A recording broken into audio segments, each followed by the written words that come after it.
And I want you to biblically try to discern this, try to answer this.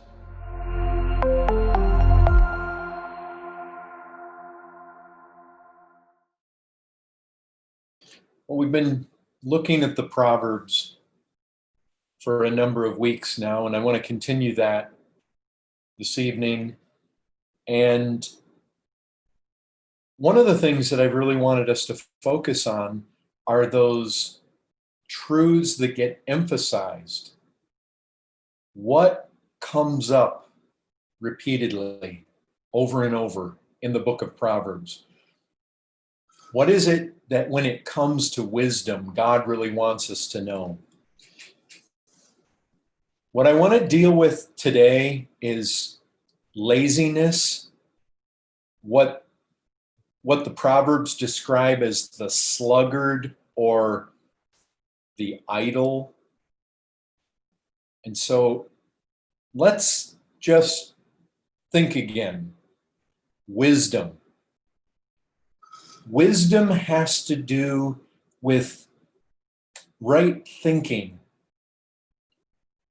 Right thinking when it comes to the experience of life, the path that we're on. Wisdom has to do with the path that you choose. It has to do with the decisions that you make. It has to do with taking what God teaches, because God's the source of wisdom. It has to do with taking what God teaches and applying it to our lives. And when we do that, it's got to do with the implications that it has on us. And I've repeatedly gone back to the verse in Proverbs 9:12 that says, if you're wise for yourself. And so as we deal with laziness or the sluggard, sloth, I want us to think once again just about how it impacts each of us.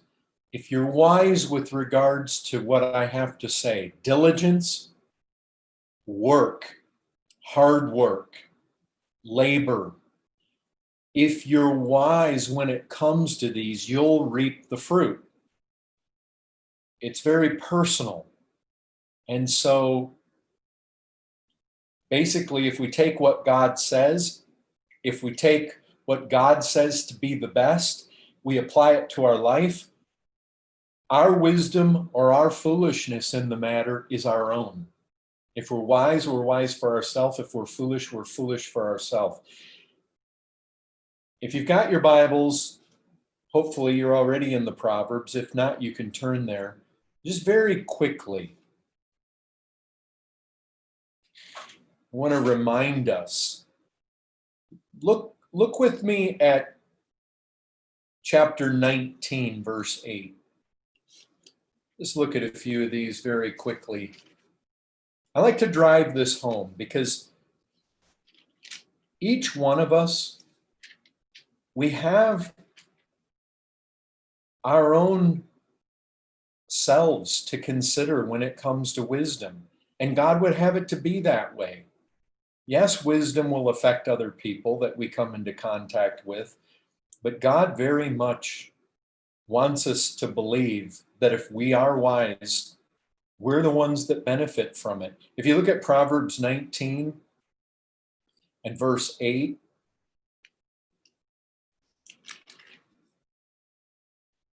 whoever gets sense, that's what the ESV says. But sense, what's that? I mean, that could be easily synonymous with whoever gets discernment, whoever gets prudence, whoever gets wisdom, whoever gets knowledge. Look at it. He loves his own soul. Again, you see how reflexive this thing is with wisdom. It comes back on us. That's the thing. If you get it, you love your own soul. Why? Because it's good for you if you get it. That's the thing. Let's look at another one. How about chapter 27, verse 18? 27:18. I love this one. It's so simple. But what a truth. 27:18 says, whoever tends a fig tree will eat its fruit. You say, well, that's pretty basic. Yeah, it is. You know what? I've got 2 fig trees right over here in my side yard, and I've tended those trees. I mean, I've actually lived this out. I've tended those trees and I've eaten those fruit. Big figs come from it. Well, my wife likes figs far more than I do. I'm not a fig lover so much, but what a truth. I mean, this is so basic. This is what a father wants to impart to his son. Son, if you put forth the work on a fig tree, you're going to benefit yourself. That's the truth. And you know what? It's the truth when it comes to every aspect of life. If you take care of your home, you live in it. If you take care of your marriage, it's your marriage. You are going to enjoy the fruits of it. If you raise your children right, they're your children. You'll be ashamed or not ashamed based on what they turn out to be. It has direct consequences on you. When it comes to money, we saw there are those that withhold more than they ought to. It leads to poverty. There are those who give freely, and it only works to their increase. You see, everything about the Proverbs is self-reflexive in this way. Wisdom comes back on us, and foolishness comes back on us. If I've got a fig tree and I tend it, it's going to come back on me. Here's another one, 1532. 1532. I know you've heard me say these things already. Those of you that have been paying any attention and have been here week after week, you've heard me say this, but I want to keep emphasizing it because I want you to be wise, because I want you to benefit from the fruits of wisdom. If you go to Proverbs 15:32, again, you get another text that has this self-reflexive, whoever ignores instruction despises himself. And you see it again. Yes, if I have a fig tree and I tend it, I get the fruit. I get the good.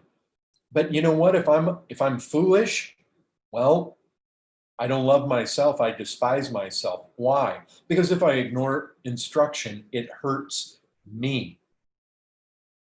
I may feel like I love myself, but really, if I ignore instruction, I ignore wisdom, it's going to have a negative effect on me. Be sure of it. We may try to convince ourselves that it won't, but the reality is it will. Maybe just one more here. Chapter 8, verse 35.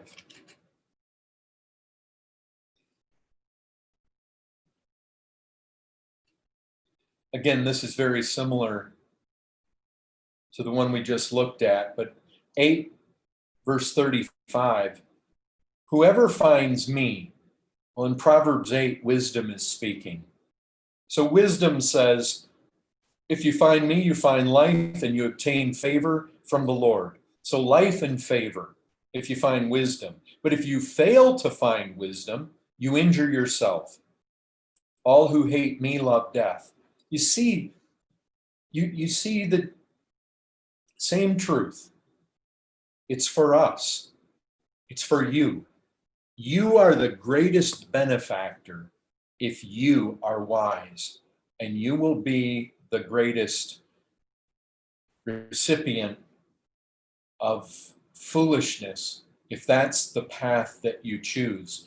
And what's so interesting about it is the Proverbs very much paint the wisdom is a path that we walk.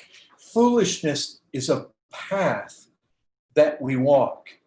It's interesting if you just looked at how many times that word path comes up. Paths take us somewhere. And they're decisions. Everywhere the proverb indicates that if it's one path versus the other, it's a decision that we make. It's a choice that we have. And so that's what we're doing here is I'm wanting to appeal to you. Choose the path that's going to work out for your greatest joy, for your greatest good.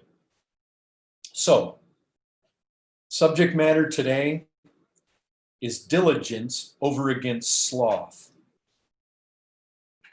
When it comes to a father, this father, the proverbial father, imparting wisdom to his son, laziness gets dealt with a lot. And you know what? That ought not to surprise us. If there's anything about young men that they have to really be taught on, it's work. Sometimes we hear about the Puritan work ethic. It seems like America largely was built on that. We had people for religious reasons come over here to the United States from England, from Europe, and they came here, and most of them had a very strong work ethic. And you know what? If you didn't survive here. We have a very plenteous country, one that will yield crops and has good soil, but you had to work, you had to clear the land, you had to get this. Our country was, they said in the very beginning that a squirrel could basically go from the Atlantic to the Pacific, jumping from one tree to the next and never have to touch the ground. They said that because this basically was a land of woods, forest. I know there's Great Plains out there, but you had to clear the land if you were going to survive. You had to make room for the crops. You had to cut the timber and build houses. And so the country here was largely founded on a good, strong work ethic. And I think we've reaped the benefits of that for 200 to 300 years. But that's no longer the case. Young men are lazy. And it's not just here, it's where you are, and it's around the world. And you know what? We've got all sorts of mechanisms and gadgets to help laziness. We've got televisions, and we've got time-sucking, time-consuming. It's not just men. It's young ladies too. It's not just the young, it's the midlife and the older. We've got so many gadgets and our toys that we can waste our lives in laziness. There's all sorts of things that just they lend themselves towards sitting on the couch and not being productive. Social media is just such a time waster. And anyway, God knows that young men, young people, they need to be really encouraged in this area. And because so often, as is the case here at GCC and the case with Grace Fellowship, is we have a lot of first-generation Christians. First-generation Christians oftentimes were not raised by parents that had good work ethic. The truth is, a lot of us had parents that in one way or another were lousy examples, if we're honest. And so, okay, let's dive in. What I want to do is a survey of Proverbs and show you every single passage that has to do with this topic of laziness. Some of the verses I want to show you actually have to do with the opposite, with diligence. But the first passage comes at us in Proverbs 6. Very well known. Go to the ant, thou sluggard. That probably is, in fact, one of the most well-known proverbs of all. There are others, but it is one of the most recognized, readily recognized. Go to the ant, O sluggard. This is found in Proverbs chapter 6, verse 6. So let's look at it. Go to the ant, O sluggard, consider her ways and be wise. Now notice that. Let's just stop right there. Notice, be wise. In other words, our work ethic has a whole lot to do with wisdom. Remember what wisdom is. Wisdom is this path. Wisdom is my life experience. It's me applying God's good way, God's wisdom, God's knowledge, uh, God's teaching. It's me applying that which is going to work out for my best. That's what wisdom is all about. Wisdom is this idea of taking what God teaches, taking what God says is best, and applying it, because the fruit will yield great bounty in my life if I do that. And notice this: sluggard, consider her ways and be wise. Now, you know what this is assuming? This is assuming that the person being spoken to is indeed a person who's been given to wasting time. This is a person who is right now a sluggard. This is a person who doesn't have a good work ethic. This may be a young person or an older person. Maybe they were more recently saved an older life. Maybe they didn't have a father to teach them these principles, or even a father who was a good example, even if he didn't teach. Sometimes we get that. We get parents that are lost and they're hard workers. Other times we get parents that are just horrible examples. But you know what? God is not addressing us here as though we've got it all together. God's addressing this individual as though they are presently a sluggard. This is a person who does not use their time well. And you know what he does not say? It's useless, just give up. You've wasted so much time already, what's the use? He doesn't say that. Oh, brothers, sisters, if you come to recognize you have not used your life as well as you could have, should have, might have, the last thing you want to do is throw up your arms and say, what's the use? I've wasted so much time already. What good is it? Listen, if God saved you later in life, be like the thief on the cross. You know what? He didn't have much time, but the time that he did have, he spent saying the right things, defending the Lord, calling on the Lord. He did what he could. Now, he was nailed to a cross, so it was very difficult for him to do a lot of the things you and I can do. He could only do what he could do in the time that he had. That's what I would encourage you to do. God is actually saying here, be wise. If you haven't been wise up till today, then start being wise now. Listen, you and I cannot undo the past. We can't fix anything about the past that we've messed up.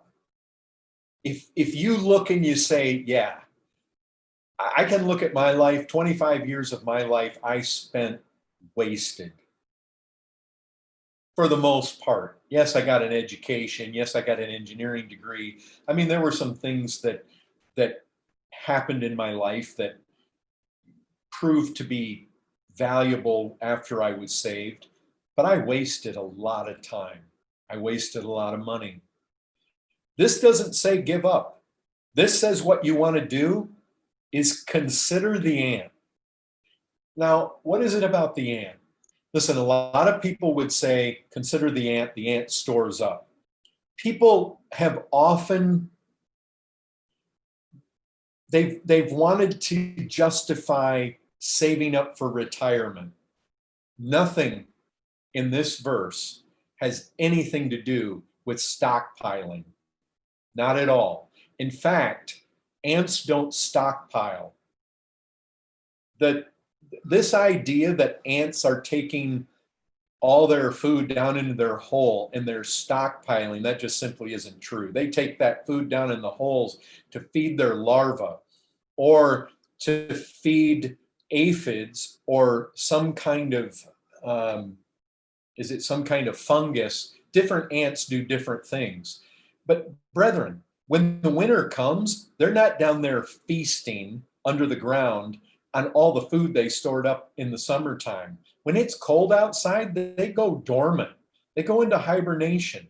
They basically eat what they have now. But the thing about them, there's nothing here about storing up, stockpiling for retirement or for a later time. It's void, it's absent. Anybody that uses these verses to want to defend stockpiles for retirement, it's just they're inventing it. It's not here. The thing about the ant that you want to consider is how industrious they are. You watch the ants. They can build an ant pile, they can build a pile of sand on the ground. Where'd it come from? They hauled that sand out one grain at a time, and yet you can have mounds. Have you ever seen the mounds that you can get from termites or ants, like somewhere in Africa? They got these huge mounds. How did that happen? Well, a lot of times it happens one grain of sand at a time. And yet, because they're so industrious, because they just keep, have you ever watched it? Have you ever seen a lazy ant? You ever seen one kick back on its lawn chair with sunglasses on and a martini in its hand with a straw coming out? You won't see that. What God is saying is, I've designed the ant to be an example to you. And the ant is moving all the time. You never see them taking a break. You never see them seeking R&R. They're not into luxury. They're working. They've got a queen to serve. We've got a king to serve. They are on the move all the time. They keep going and going and going. And he says, consider her ways and be wise. In other words, be like her. That's what wisdom says. This is God's wisdom. Without having any chief, officer, or ruler, she prepares her bread in summer, gathers her food in harvest, constantly at work, constantly. She gathers her food in harvest. I mean, while it's there to be had, she's harvesting it. When it's summer, she's preparing her bread. She's always out looking, wandering. How long will you lie there, O sluggard? When will you arise from your sleep? And again, what it's emphasizing is do it now. Be wise. Imitate the ant now. Even if you've messed up in the past, be determined. Be wise. When will you arise from your sleep? A little slumber, a little folding of the hands to rest. And what happens? You see, it says a little. Well, that's how the sluggard reasons. Oh, I'll stay in bed just a little longer. Well, you see, this is procrastination. Oh yes, I'm going to go apply for that job tomorrow. It's how long are you going to keep doing that? This is verse 10 is the way that the sluggard thinks. Well, just a little. I'm just going to have a little nap. I'm just going to have a little sleep. I'm just going to take a little rest. And what's going to be the end? Poverty. Poverty comes upon you like a robber and want like an armed man. Listen, brethren, there is a connection. You look at a person's poverty. I recognize things can befall people. I recognize providential things. People can lose businesses. I recognize there are times industrious people can get into bad situations. An industrious farmer can get a hailstorm or the locusts come and eat it. But you know what? Typically that man is out there the next day and he's going to work again. He's picking up what's left over. He's on top of things. He may not be able to control everything that comes along in life, but he's moving. And the thing is, if you look at poverty in people's lives, what this is saying is poverty and laziness go together. It's a reality. Now, brethren, I'm not looking to, I recognize some of you folks that I'm talking to, you were recently saved. I'm recognizing some of the people I'm talking to, you did not have good parents as examples. And so, I'm in no way wanting to make an example out of anybody, but just recognize this. Again, this is wisdom. When we think about life, Let's think about buying a house. Just something simple like that.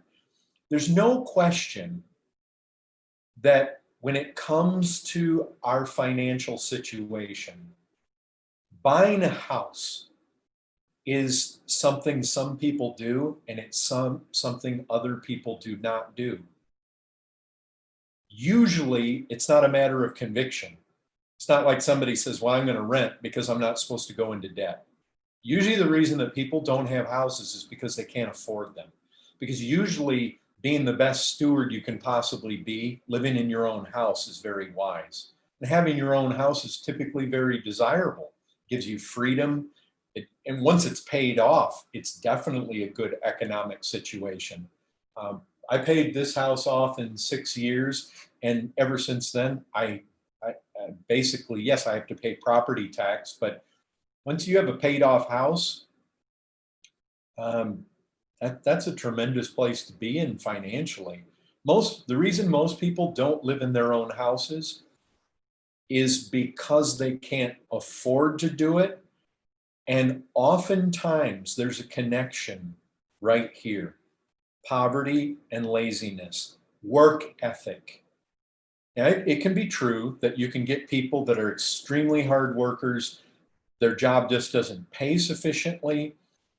But you know what? Usually that's not the case. Usually, when you have people that are working really hard and they're able to save little by little, they eventually can get into a house. It's just, I know that there are other financial markers in life, like possessing an automobile, but people tend to get to these points in life because of hard work. The person that works hard is a person that is going to reap the fruits of that, even if they don't have the highest paying job on the planet. Hard workers they just have a tendency to get ahead, to avoid the poverty that's spoken about here. Laziness and poverty are brothers. They go hand in hand. And if we're going to be wise, we want to be like the ant, because if we're industrious, we're not constantly laying around, we're not constantly wasting time, we're not constantly parked in front of the TV on the sofa eating Doritos or eating potato chips. I mean, brethren, let's consider this example. Anyway, there's many more here. Consider this. Our Lord Jesus Christ said that we need to work because the night is coming when no man can work. So we've got a window of opportunity to really be diligent with our lives. And we only have so much time, and then the end's going to come. We're going to run out of that. So let me tell you something. The ant, one grain of sand at a time, one grain of dirt at a time, or they're out foraging and they find insects and they drag them back into the nest and they feed the queen and they tend to the larvae that are there. And I wish I could introduce you all to the fire ants here. They're a nasty creature, but very industrious. But think with me here. I heard John Piper say that rather than sitting idle in the minutes that led up to eating dinner, his wife is preparing dinner. There comes that point where, maybe you're supposed to eat at 6, but on a regular basis, you eat at 6:15. I don't know how it works in Piper's family, but I've heard him say this, that he had this little window of time right before he would eat dinner. And he found that he was wasting that time. And you know what he decided to do? He decided to read some heavy-duty theological works. I remember him talking about certain works by Jonathan Edwards. What he would do is he would open up the book about 15 minutes before they ate. And so every single day, he's given himself about 15 minutes of reading these heavy theological works. And he said it was amazing that if he stuck at it day by day, just 15 minutes, in not too long, he was finishing and going on to the next one. And he was just amazed. And Piper will testify. He's not a fast reader. He said, comparatively, he is a very slow reader. But he said, if he'll try to knock out 15 minutes a day, look, this is just an example. That's like one grain of sand at a time. And what he found was he was amazed at the progress that he made. Brethren, hear me. Sluggishness, laziness, it is a sin. It is a big sin, and it leads to other sins. There's no question that laziness often goes hand in hand with overeating, goes hand in hand with abusing alcohol a lot of times. It leads to other things. It leads to a man feeling miserable about himself. It leads to depression. It leads to a wife feeling miserable about her husband, or a husband feeling miserable about his wife. I mean, if a man has a lazy wife or a wife has a lazy husband, it obviously creates problems in the marriage. Laziness leads to all sorts of problems, and it leads to welfare. It leads to taking free handouts from the church and from the government that a man ought not to be taking. It sets a really poor example for the children. If a person is just living off the government, it sets that example for the children. The children think that that's acceptable. That's not acceptable. That is not biblically acceptable. So, look, the reality is that lazy people are not worth much. They're not worth much in the family. They're not worth much in the workplace. They're not worth much in the church. Lazy people are not wanted much. They're not really desirable. You don't want lazy people to head up this project or another project. They're just not of much use. And I guess on this note, look with me at the New Testament. 2 Thessalonians. 2 Thessalonians chapter 3 is the most extensive teaching in the New Testament on a good work ethic. 2 Thessalonians chapter 3. Let's read through this. So Paul says, let's pick up in verse 6. 2 Thessalonians 3:6. Now, I have a heading here in my Bible, not inspired, of course, but it says warning against idleness. So verse 6. We command you, brothers, in the name of our Lord Jesus Christ. So this is the first thing I want you to see. This is a command of the Lord. He is commanding in the name of the Lord Jesus Christ. Like I said before, this is sin. Idleness is sin. Laziness, sluggardliness, it's sin. It's bad sin. This is a command that you keep away from any brother who is walking in idleness. So here's the thing. It's not only are we told to work, and I'm going to show you that more clearly in a second, but we're also commanded to stay away from people who won't work. From a brother. You know what? We know that there are lots of lazy people in the world. You know the argument. 1 Corinthians 5. If we avoided all the lazy people in the world, we'd have to come out of the world, and we're not being called to do that. We're being called to be light in the darkness. We're being called to reach sinners. That means we don't avoid fornicators in the world. We don't avoid homosexuals in the world, and we don't avoid the idle in the world. But if they're in the church and they claim to be a Christian, then we do avoid them. That's what he's saying. Keep away from a brother. If he claims to be a Christian, he walks in idleness, not in accord with the tradition that you received from us, which is a tradition of work. For you yourselves know how you ought to imitate us. See, Paul was the kind of guy, he'd traveled to these different churches and he was a tent maker. He'd work with his own hands. He says that. We were not idle when we were with you. In other words, we worked, not just worked in preaching the gospel. We made tents. I worked.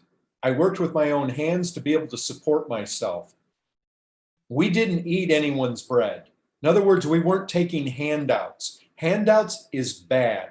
Now, look, if we're poor for right reasons, a widow, she has lots of children, her husband died, there are reasons why people can end up in poverty that is in no way a fault of their own.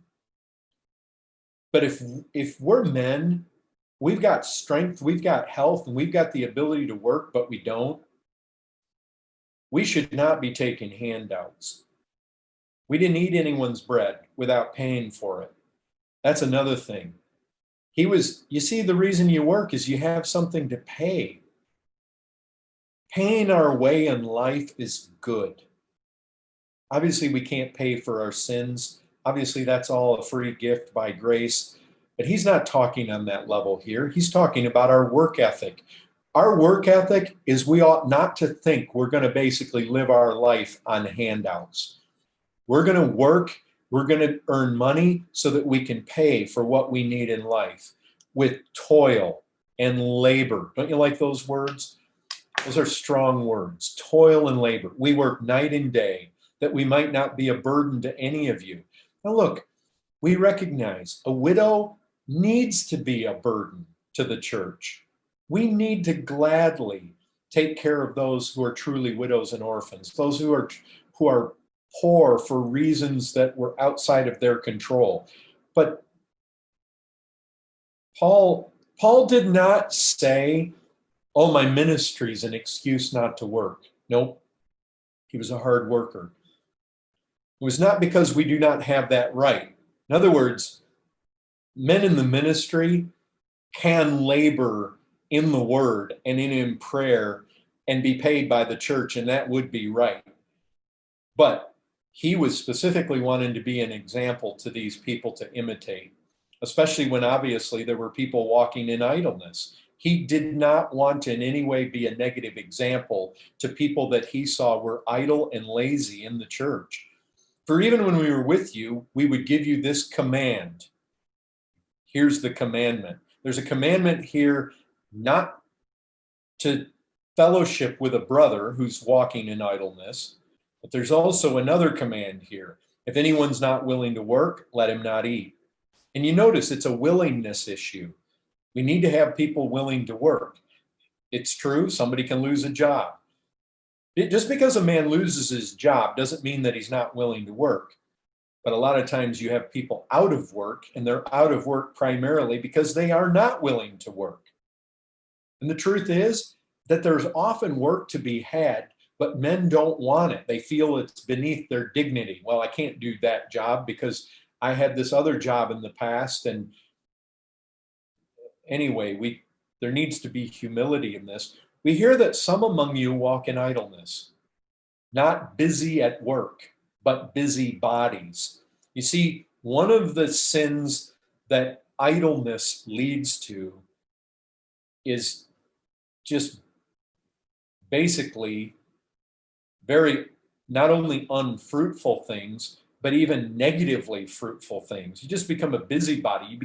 You have too much time to gossip and too much time to slander, and too much idleness, has been said before, leads to the devil's work. That's just a reality. Such persons we command and encourage in the Lord Jesus Christ to do their work quietly and to earn their own living, eat their own bread, basically.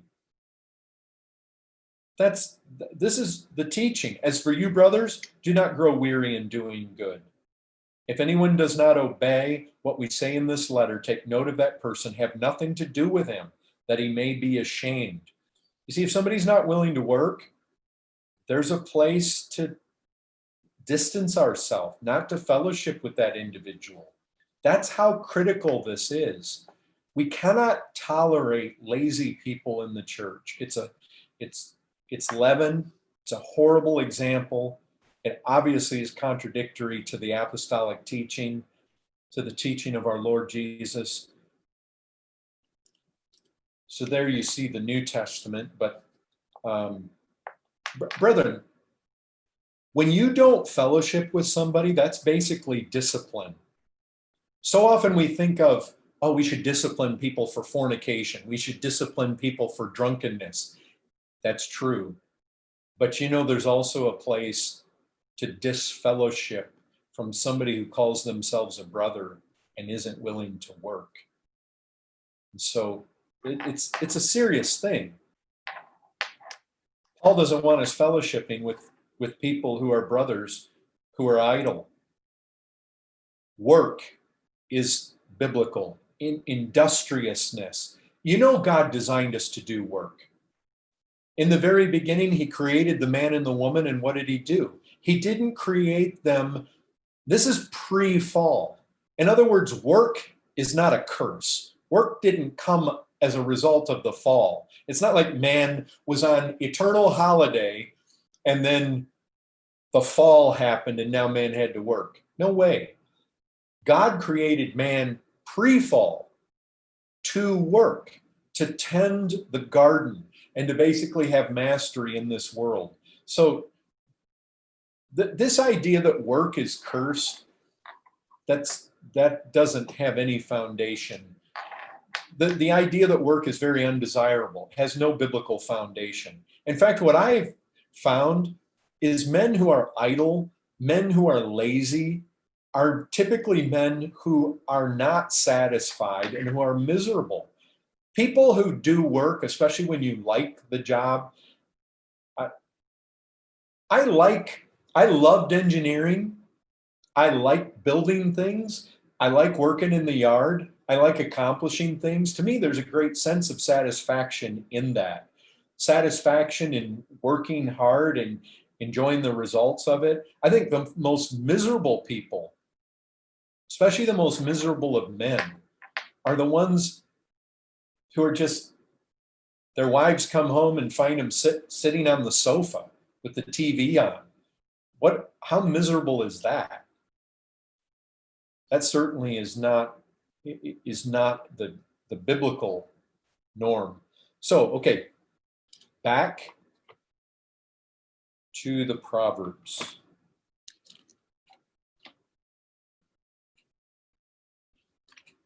So now let me just show you the weight of just the weight of this in the book of Proverbs. Look at chapter 10.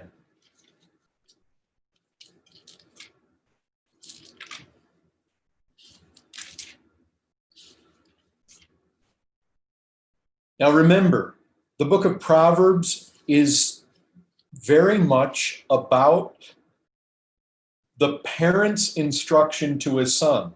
The father, but also the mother gets brought in. The father's commandments, the father's instruction, the mother's commandments, the mother's instruction. Primarily, this is all, being given to a son here. There's no question we can impart this to our daughters as well. This is key. Among the things that you want to teach your children, you may want them to know math, but you know what? More than you want them to know math, you want to impart into them the wisdom of a good work ethic, a good, solid work ethic. As you're training up your children, it's not just to get your child to not say no to you when you tell them to do something. It's not just training your children to obey the first time you ask them to do something. Listen, these things that we've been looking at, you want to train your children how to handle money. You want to train your children how to use their mouths. Remember, these are big things that are found in the Proverbs, the mouth. You want to train your sons about women. You want to train your daughters about men. Here's a big thing. You want to train your children about work. You want your children to get out of bed, Don't encourage laziness in your children. Don't listen. Children are typically far more capable of doing things before we imagine they are. And what happens is we can often write off, oh, well, they're too young. They can't do that. You know what? That's, you can hear of children 5 and 6 years old in centuries past who learned other languages, who learned Greek, who learned Hebrew. Do not fall. We have so much fallen into this trap. Oh, my child's 2 years old. They can't do this. They're 4 years old. They can't do this. They're 6 year old. They can't do this. Oh, brethren, our children are far more capable of learning and working than often we give them credit for. You don't want to fall into that. But here we go. Chapter 10, verse 4. A slack hand causes poverty. Again, you've got the connection. Laziness, poverty. But the hand of the diligent makes rich. And listen, you know what the New Testament says? Let the thief no longer steal, but let him labor with his hands so that he may have something to share with anyone in need. It's true. The hand of the diligent may make rich, and you may take the riches that you make and give them right away. You may purposely keep yourself where you barely have anything, but your riches are being stored up in heaven. But this is a reality. Whether it's riches here or riches in heaven, it comes to those that are diligent, not to the slack hand. Slack hand, it causes poverty. The slack hand. Remember what Ephesians says. Let the thief no longer steal, but let him work with his own hands. Labor with his own hands so that he may have something to give to those who are in need. But notice the hands. A slack hand. We should labor with our hands. That doesn't mean that some of our work might not be more mental work. Sometimes we can use our minds and we're utterly exhausted when we're confronted by things that are very taxing to the mental capacities. But you know, in this day, when the Proverbs were written, by and large, how did people exist? They existed by plowing the land. That doesn't mean there weren't scribes, doesn't mean there weren't teachers in that day, but there were counselors for the king. There were people who did most of their work in the mental capacity. But even those men, I mean, even when I find Jonathan Edwards, as much as the scholar and the theologian, he would often go out and chop wood just to get exercise. I know what that, I can study only for so long, and then I need to go out and I need to mow the lawn. I need to go do something. I need to take a bike ride. I need that physical exercise. But a slack hand, think of men. You ought to be able to look at your hands. I know my hands are kind of messed up right now, but what are these hands doing? Think about what your hands did when you were lost. I mean, things you don't even want to talk about. Think what they did.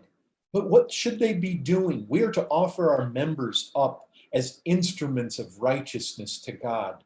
What should our hands be doing now? How should they be working? What should they be achieving? So you see it, a slack hand, poverty, diligent, rich. There's a connection. There's a connection. Look, you have some rich people that are lazy. They inherited it all. But most of the times, rich people are rich because they're hard workers.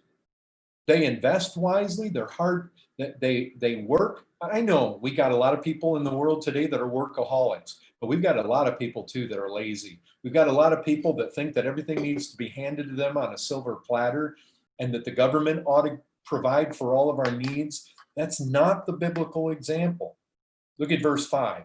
He who gathers in summer is a prudent son. He who sleeps in harvest is a son who brings shame. I would just say this, sleeping in harvest. What's harvest time? Well, my dad and my stepdad, although they worked other jobs, they were farmers too. they kind of did it as a hobby. They loved the land. They loved.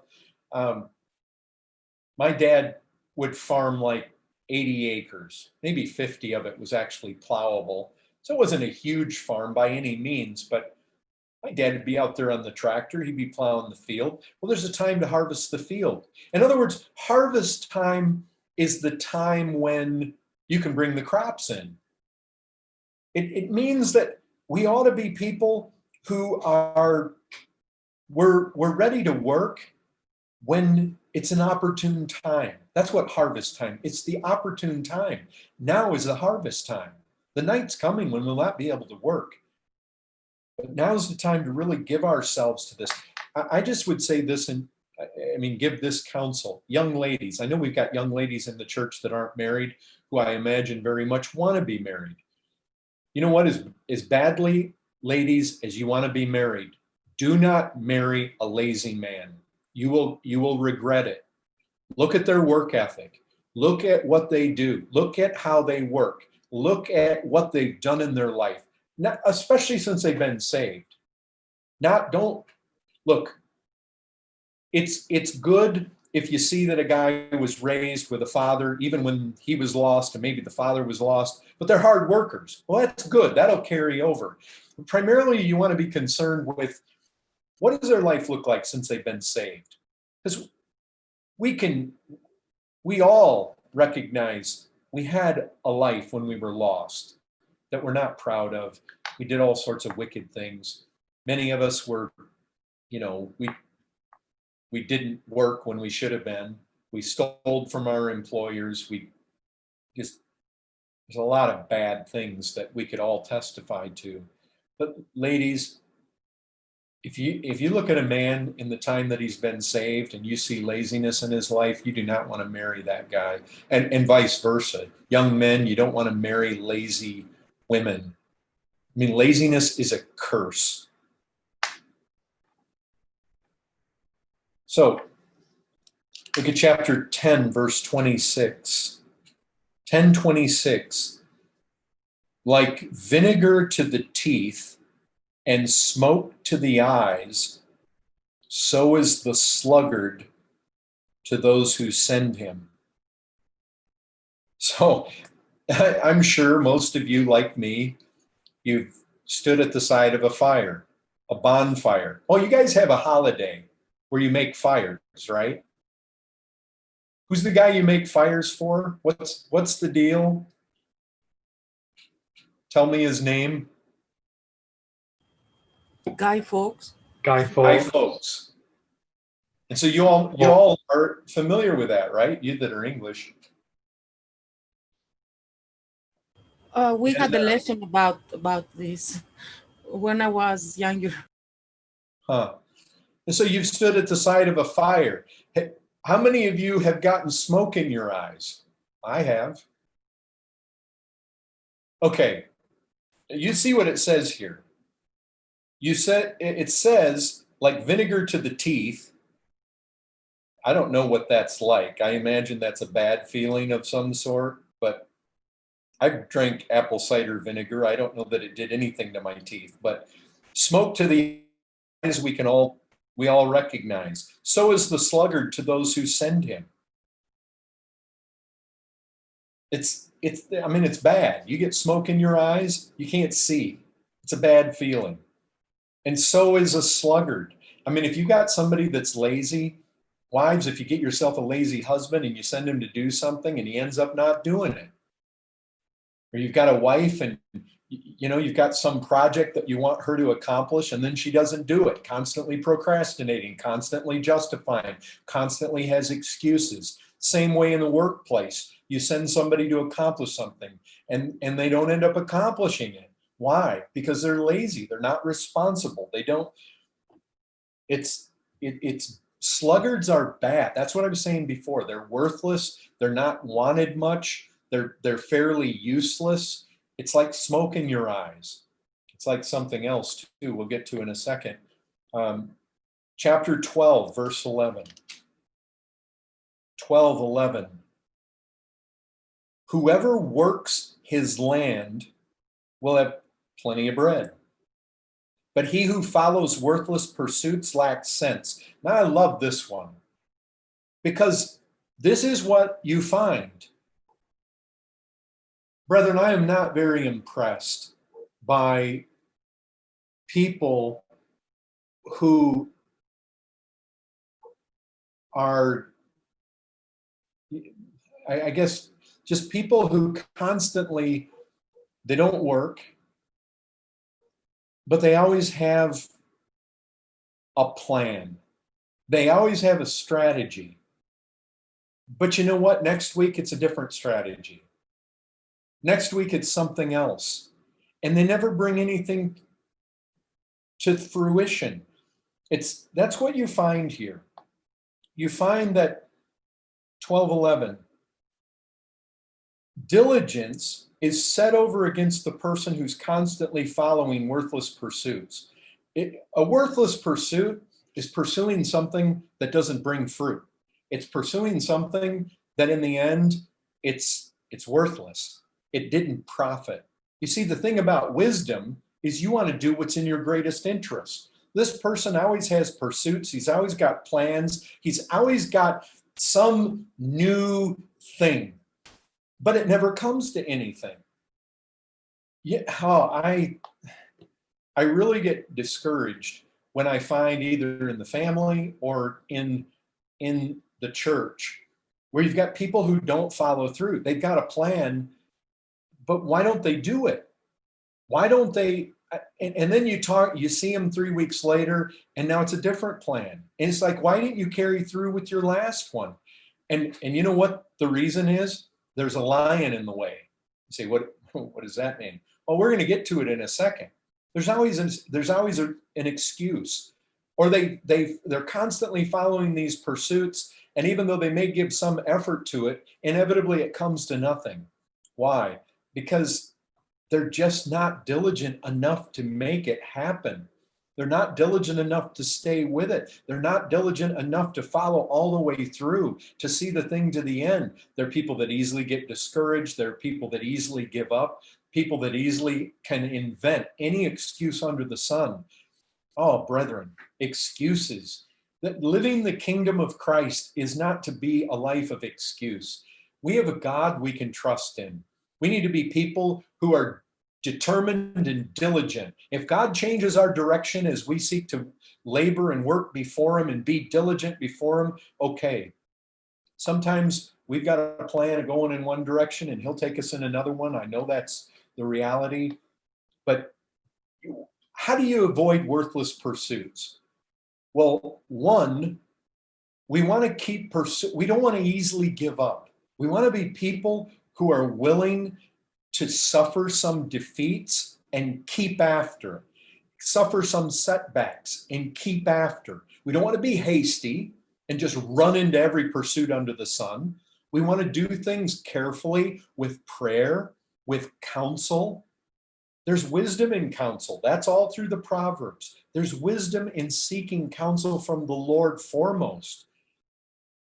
But keeping after things. Listen, I've seen some people have this idea that if there's any roadblocks, that means I shouldn't go in this direction.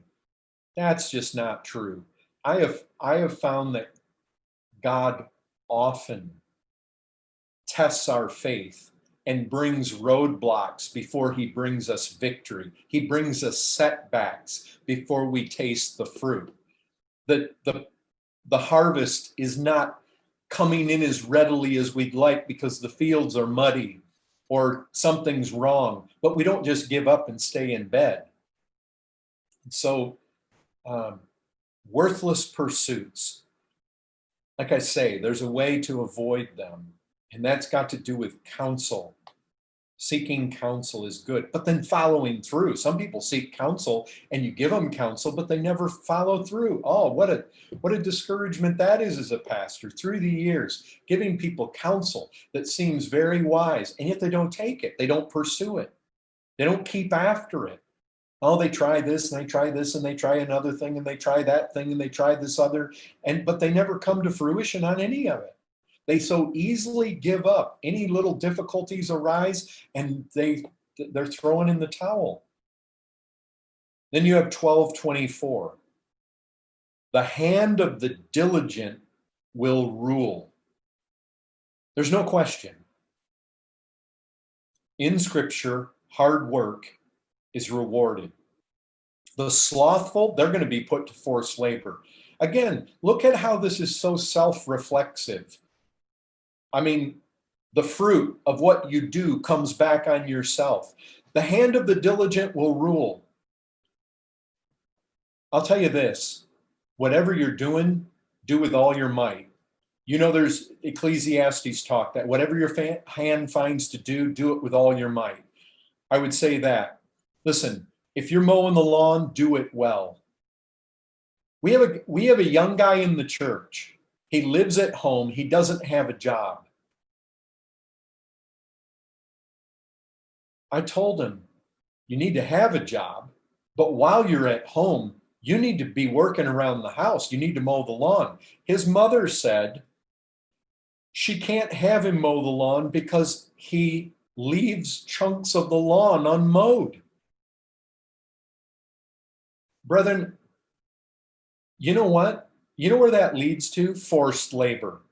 Say, what's forced labor? It's being forced to do jobs you don't want to do. That's the real issue. Look, the Proverbs are all about paths. The diligent, it's a path that leads somewhere. The lazy, it's a path that leads somewhere.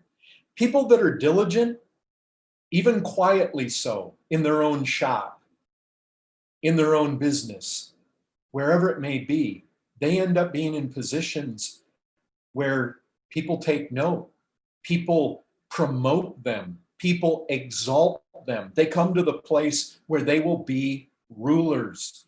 They'll be in places of prominence. Whereas the lazy person, the slothful, you know where they end up? How do you get somebody that's 50 years old doing horrible work that nobody else wants to do? Well, because they didn't have a good work ethic. They basically brought this upon themselves. I mean, that's the reality here. This is what the wise man, the preacher, and under inspiration of the Holy Spirit, what God would have us to know. And you know these things are real. You know these things are true. Listen, being in forced labor at 50 years old didn't just come from nowhere. And the person who is in a place where they can give enormous amounts to the church when they're 50 years old, that didn't just come out of the blue. People get to those places. I mean, I've been wanting to instill that in my own son. You know, people who are very successful when they're 45 years old. Well, if you trace back to when they were 25, you can typically see the connection. The guy that was lazy wouldn't get out of bed, the guy that could barely ever keep a job, the guy that was following worthless pursuits all the time, the guy that just was not wise when it came to being diligent and hard work when he's 25. If you trace that path out to 45, there's connections there. You know, we get to where we are by a path. This is so crucial. And as you're raising your children, you got to recognize they are beginning to go down this path, and what you instill up in their heads, in their brains at this time in life concerning work, it'll have its ramifications later on. There's no question at all about that. So chapter 13, verse 4. 13:4. The soul of the sluggard craves and gets nothing. So you see, this is another thing about the sluggard. They have desires that are unsatisfied. Why? Because they can never satisfy their desires, because they never have the wherewithal to satisfy those desires. They may long for a house of their own, to own their own house, but they can't have it. Why? Because they're lazy. They don't work to get it. They're not diligent enough. They may long to have a car. They may long to have a car that's reliable, that won't leave their wife stranded on the side of the road, but they can't have it. They may desire to take a holiday to some far off place. They can't have it. They may desire to come over to the U.S. and come to the fellowship conference. They can't do it. Why? Because of this reality. And so the two go together. Sluggard, he craves, he gets nothing. But the diligent, he's richly supplied. I mean, he has a supply. So you see the difference. Chapter 14, verse 4.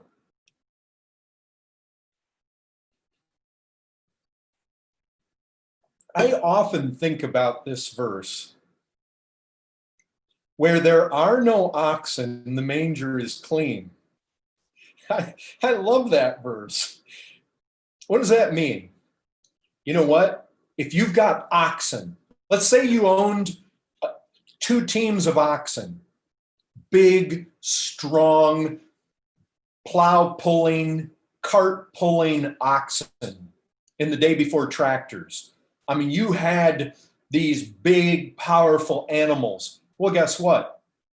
Big, powerful animals, the manger's dirty. And there's oxen poop all over the place. That's what happens when you have big, powerful oxen. But you recognize you also have the ability to earn money, to be diligent, to plow fields, to haul loads around. And that's the idea here. The idea is if there's no oxen, I mean, if you can't get the oxen, if you can't afford them, if you're too lazy to get them, if you don't have that, a lot of times where people are busy and people are industrious, the shop's dirty. I mean, we could say the same thing. You know what? When Sam's got lots of work, the shop's dirty. The sawdust is everywhere. That's the sign of a working man. That's a good thing. And it's the same thing here. If there's no oxen, well, yeah, the manger's clean. When there's no work to be done, the lathe doesn't have sawdust on it. I mean, that's a reality. And so, anyway, I like that one. I always have 14:23. 14:23. In all toil, there's profit, but mere talk tends only to poverty. Brethren, have you ever found that? Lazy people are talkers a lot of times, and it's mere talk. It doesn't go anywhere. It's kind of like the worthless pursuits thing we looked at. Mere talk tends to poverty. You get people that talk about, brother, you need to be working. I've got an interview. But, okay, next thing, well, whatever happened to that? Well, it didn't work. And then there's always talk. There's always talk, but there's no action. It doesn't lead anywhere. Oh, that's what you've got here. In all toil, there's profit. Now, brethren, I recognize I'm talking a lot about work in the secular realm. Brethren, there's nothing wrong with secular work. Sometimes we got this idea, well, we've got to go in the ministry. We've got to be a missionary. We've got to be an evangelist. We've got to do this, that, and the other. We got to get to the mission field. No. The Bible does not despise good, hard work. You remember soldiers? They came to John the Baptist. They said, what should we do? He never said quit being a soldier and go into the ministry, go to the foreign mission field. He never said that. He said, nope, you keep being a soldier, but be a good one. Have integrity. Tax collectors, they came to him. They said, what should we do? He didn't say quit being a tax collector. He said, don't extort. Don't defraud people. You do what's right. You be good in that line of work. And look at, even when you have a man that's looking for a job, he's applying for jobs. As he finds himself in the place of life where he is right now, there's a way that he can be toiling. He can toil to know the scriptures. He can toil in prayer. He can pray for other people. We talked about that. One of the last messages I preached, making supplication, intercession for others. We can become prayer warriors. We can make sure that the garden is manicured well. It's Brethren, we need to be people that are seeking to achieve things. We need to be toiling. We need to be toiling for the kingdom. We need to be toiling in order to be able to pay our way when it comes to our family, when it comes to food, when it comes to paying the bills, when it comes to a home, when it comes to being able to give to those that are in need, give to the church, give to the missionary endeavor. We need, in all toil, there's profit. If we toil hard to have a good marriage, we toil hard to be good parents. We're just people who are putting forth an effort, not lazy, not half-hearted. People that are diligent, they get places, even among the lost. You show me lost people who are diligent, they achieve things in this life that lazy people just don't achieve. Next one would be 15:19.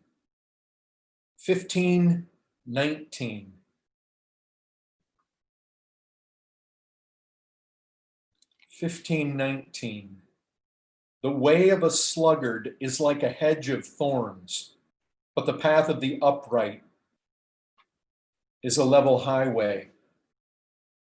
Thorns. You know what? Thorns and briars are a result of the curse. A hedge of thorns. I don't like things that stab me. Over the years, there's specific things I have not planted in my yard because they have prickers and briars on them. It seems like almost everything in Texas either bites you or pokes you or something. It's not like your lush green fields there in the UK. But the sluggard is not like a beautiful green tree. The sluggard is not like, the gentle rainstorm. A sluggard is like a hedge of thorns. And that's right. Next verse. Where are we? 18:9.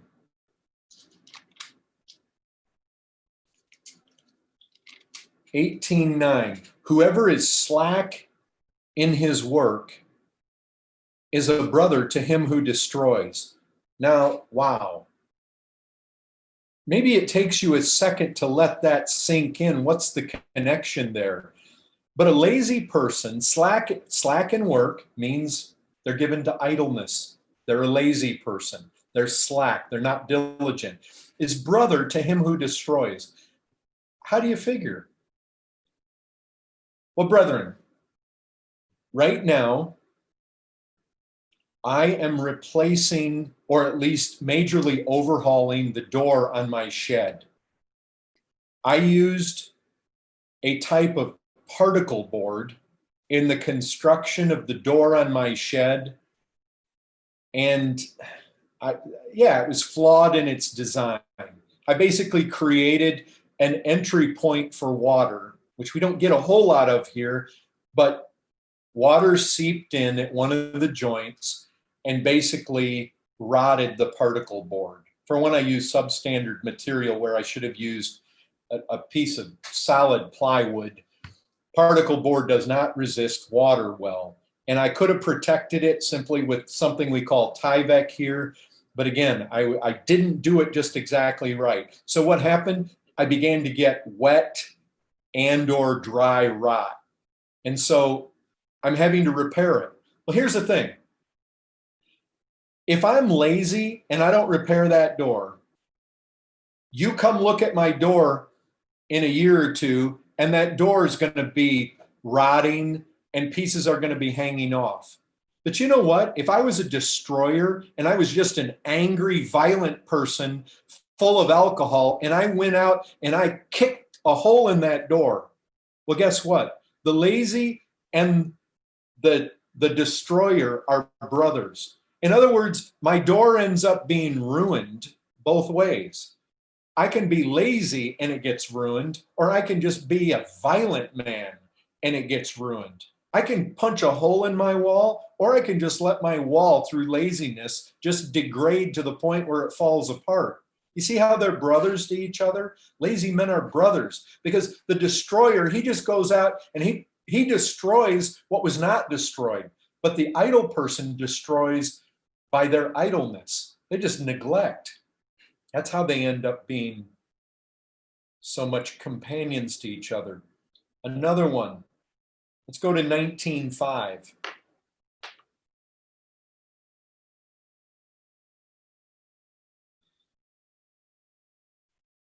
I don't think I meant 19:5.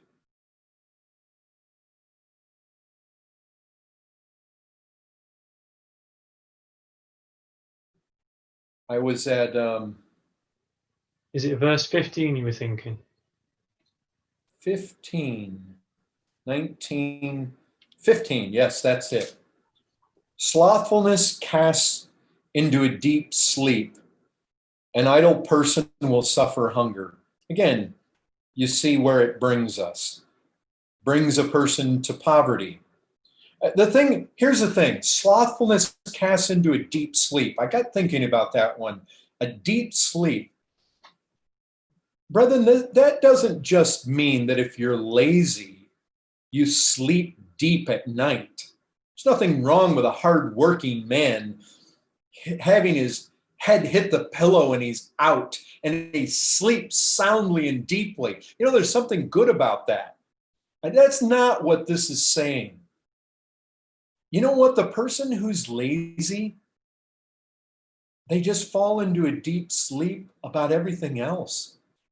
They sit there and they watch TV. It's just a deep sleep. They're just wasting their life. They're not realizing the world is perishing. People are going to hell. They're just in a deep sleep. They're not concerned their neighbors are perishing. Just sleep. A deep sleep. Deep sleep means I'm not cognizant of what's happening around me. I'm not conscious of what's going on.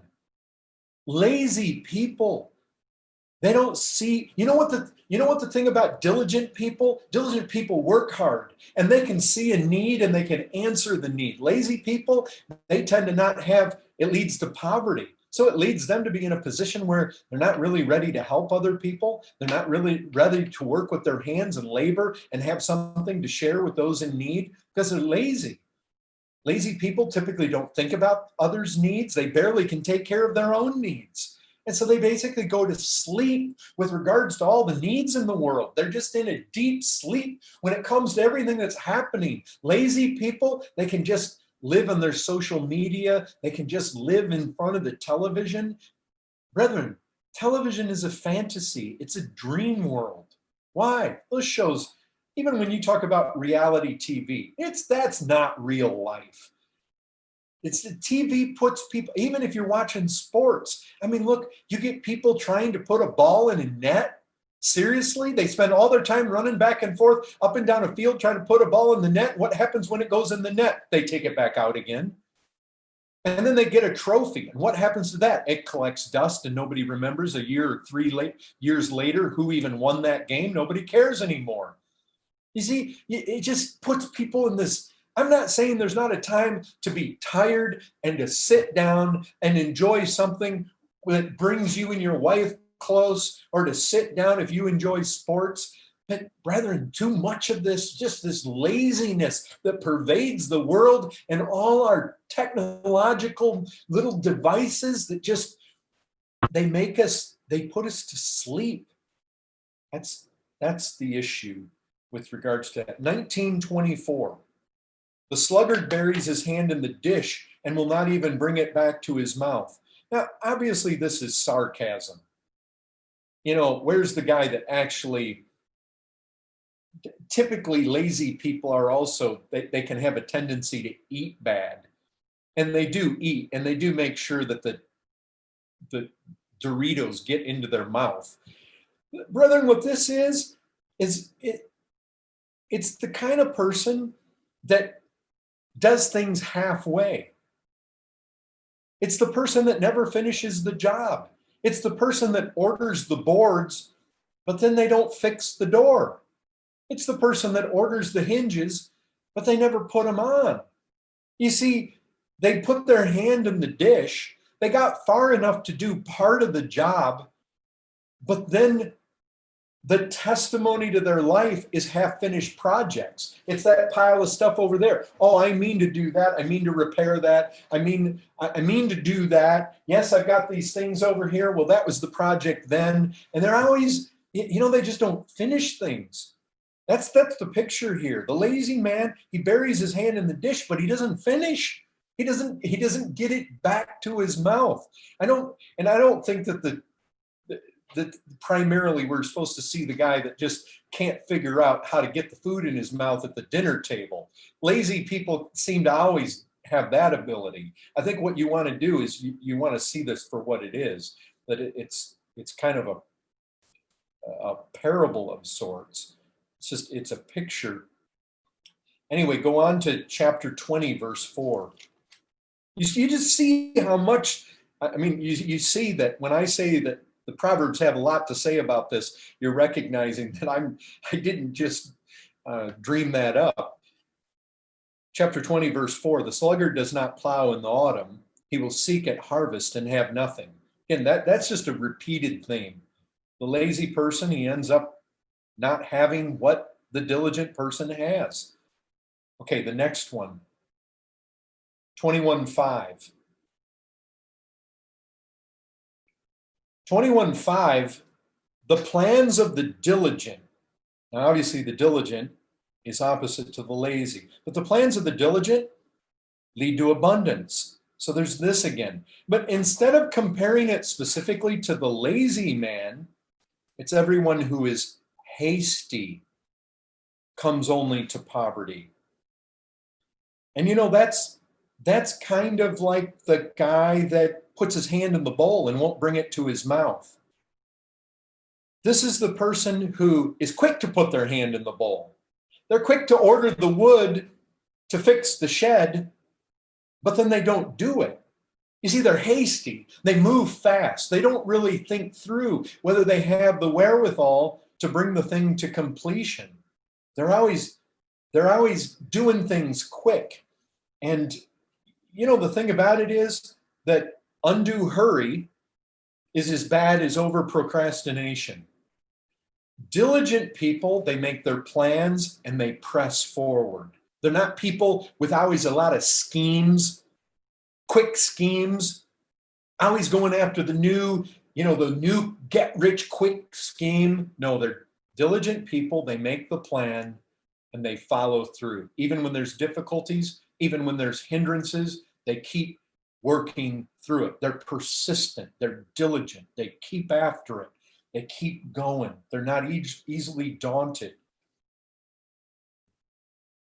The diligent, they plan and they act. And there is careful forethought. They're not hasty. They don't jump all the time. There's a steady perseverance in the execution of the thing. Next one, 21:25. 21:25. The desire of the sluggard kills him. His hands refuse to labor. It's like he wastes his strength and he wastes his life in unsatisfied longings. He comes to death just unsatisfied. Because there's all sorts of things that he wants in life that he just can never do. There's no question about it. People that are diligent and they make money, they can do things that people who are lazy just simply can't do. You know what?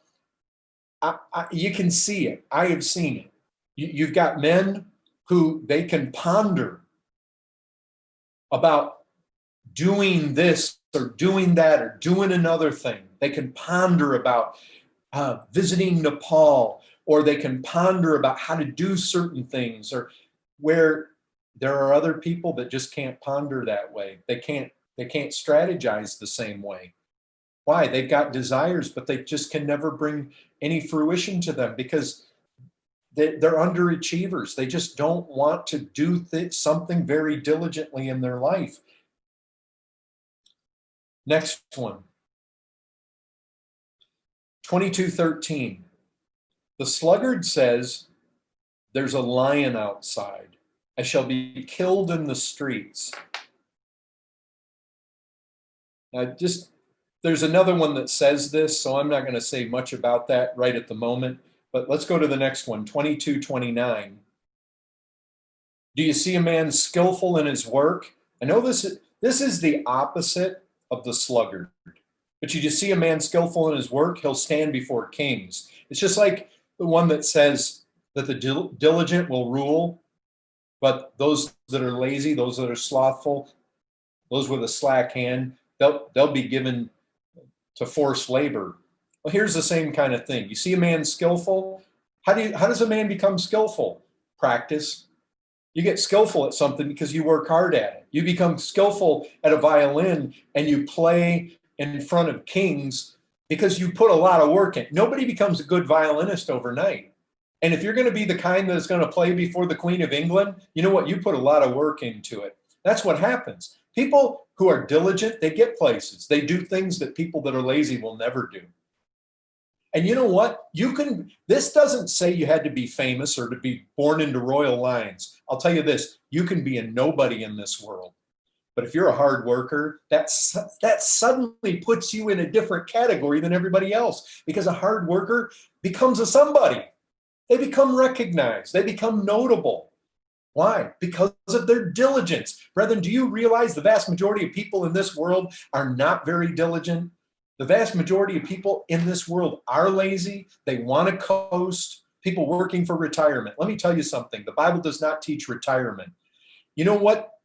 Revelation 14 says that Christians cease from their labor, not when they retire, when they die. And Jesus Christ has saved us to make us zealous of good works. We need to be a people that are zealous of doing good. That's why he saved us. He saved us to be Christians that are diligent, and we're doing things and we're being fruitful. 23:21. 23:21. The drunkard and the glutton will come to poverty, and slumber will clothe them in rags. So here you see the drunk, the glutton, the lazy. They all kind of are on the same path. They don't get anywhere except poverty. Next one, 24:30. 24:30. This is kind of like the first one we looked at, the ant. Consider the ant. This is an extended portion that deals with the sluggard. I passed by the field of the sluggard, by the vineyard of a man lacking sense. And you can tell when you got a sluggard. How? Because its vineyard's overgrown. It's got thorns. The ground's covered with nettles. Why? A diligent man wouldn't let that happen. Its stone wall was broken down. Diligent man sees a crack in the wall and fixes it. Doesn't let it fall down. And I saw and I considered it. I looked and received instruction. A little sleep, a little slumber, a little folding of the hands. We've heard that before. Poverty will come upon you like a robber, and want like an armed man. You know what he's basically saying? Look around in the world and you can see where lazy people are. But by where they're at in life, by what's around them, by the condition of... Brethren, it may be true that if you have oxen, the manger's dirty. But if I walk into your house and I see it's all cluttered and I see it's dirty, and I mean dirty. I don't mean, look, where you have many little children, the manger's dirty too. I recognize that. But there's a difference between a mother who's very disciplined and diligent to keep on top of her children and try to keep the house clean. I remember that, Ruby, even when we had little children, I'd walk into the house coming home from engineering, and the house would be peaceful and clean. That's an indication of extreme diligence on the part of a wife. Whether it's the condition of the house, where the clothes are at. I mean, our clothes is just... this says things. Are clothes just shoved in a drawer, or are they folded and put in there? Are towels just left in a pile, even if they're clean, just left in a pile on the floor? Or are they folded and put in a cupboard somewhere? I mean, these things say a lot. I know if you went over to 14 Manor Road and you looked in the backyard and you looked at the lawn back there, you would think maybe I'm not so diligent. Brethren, I did somewhat purposely let that grow long just because I thought it was beautiful that way, but I did let it get out of hand. And now it probably is all the more. But one more. 26:13. This is another, there's 3 extended passages. The one is in 6. The last one we just looked at in 25, or 24 rather. And then this last one is extended. This is in chapter 26.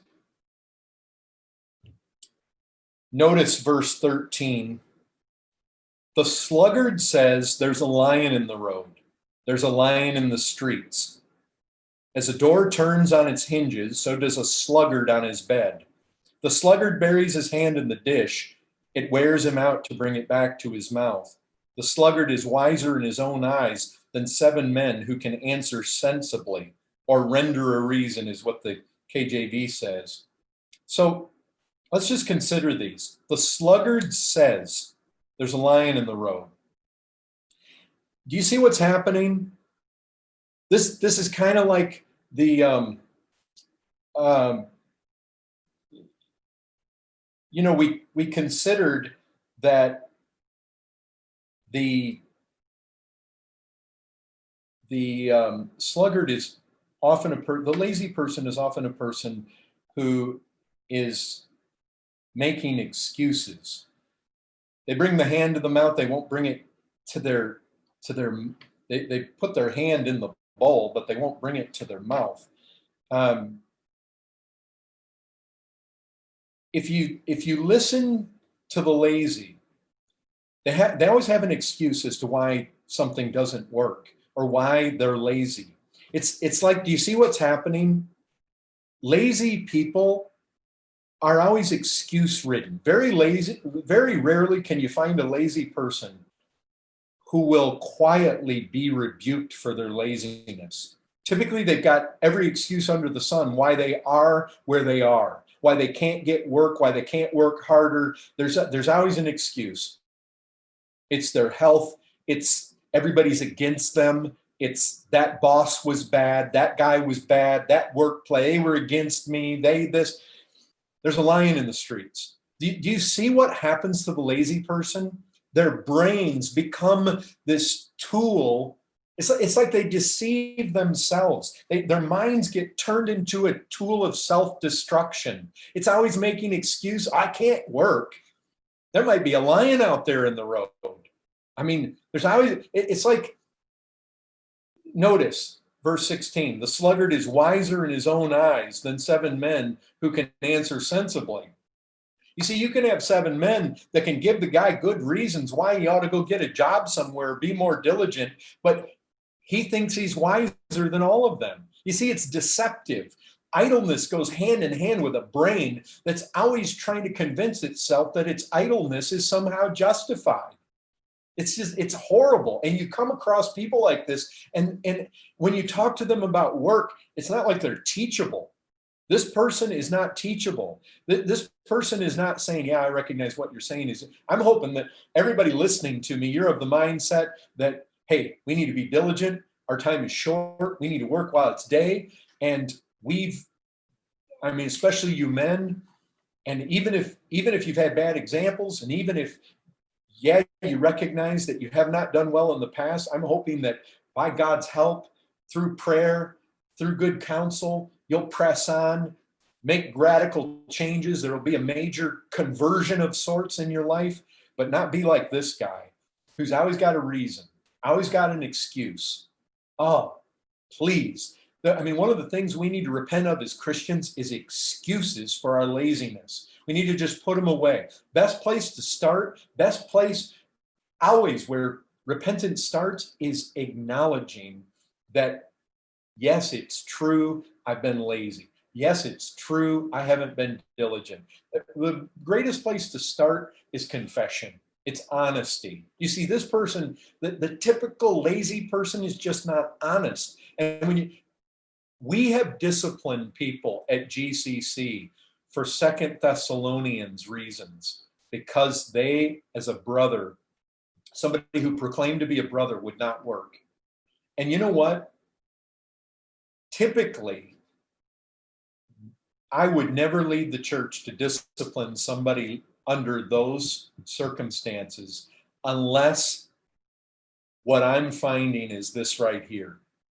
If I deal with somebody and they're responsive, I deal with somebody, our elders deal with somebody, and there's movement in the right direction, we're not going to discipline them according to 2 Thessalonians 3. But you know what? Where you get this, where the love of ease has just ruined their mind to where it just seems like they can't even think straight. They're making excuses. They're justifying that their minds have turned into this mechanism for self-destruction where they've always got an excuse why they can't work, why they can't care for their family. we actually had a young guy come to one of our deacons one time, and he said, "So I need a car, and I was wondering who I should talk to."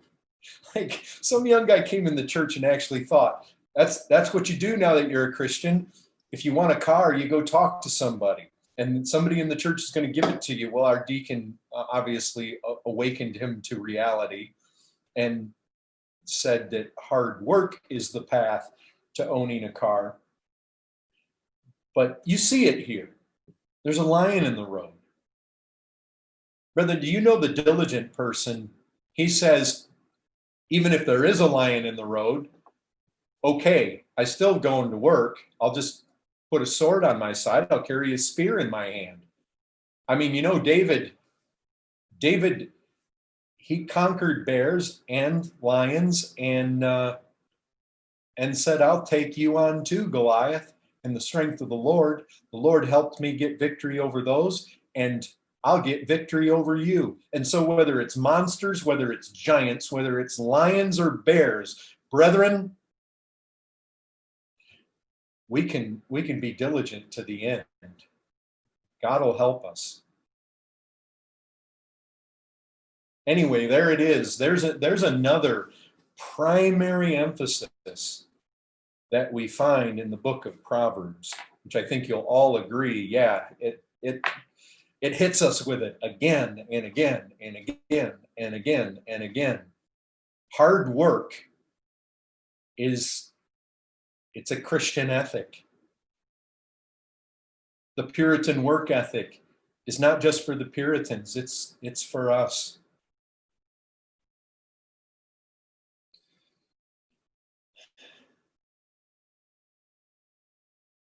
Everybody convicted? Sufficiently convicted?